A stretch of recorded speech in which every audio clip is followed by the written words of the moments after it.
আসসালামু আলাইকুম বন্ধুরা। প্রতিদিন এই আমিনবাজার সাভার রোড দিয়ে যারা যাতায়াত করেন তারা একটা নরক যন্ত্রের মধ্যে দিয়ে যেতেন।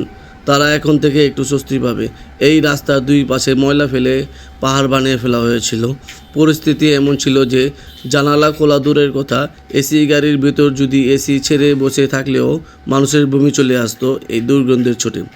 সাধারণ মানুষ হেঁটে চলার তো অসম্ভব ব্যাপার ছিল, কিন্তু আজকের এই রাস্তা দিয়ে যাওয়ার সময় একটা দারুণ পরিবর্তন চোখে পড়ল।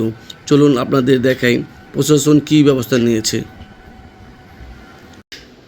বন্ধুরা, আমার সামনে যে সাইনবোর্ডটি দেখছেন সেখানে পরিষ্কার লেখা আছে, যেখানে সেখানে ময়লা না ফেলে নির্দিষ্ট স্থানে ময়লা ফেলুন।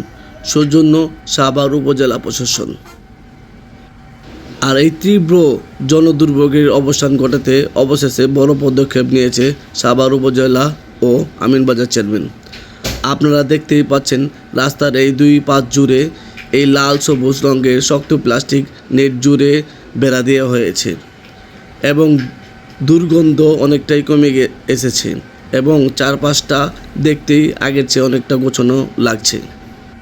তবে বন্ধুরা, শুধু প্রশাসন বেড়া দিলেই হবে না, আমাদের নিজেদেরও সচেতন হতে হবে।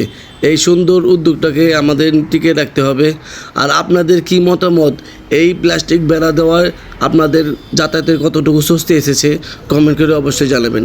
তো বন্ধুগণ, ভিডিওটি কেমন লেগেছে, ভালো লাগলে অবশ্যই শেয়ার অ্যান্ড কমেন্ট করবেন। আজকের মতো আল্লাহ হাফেজ।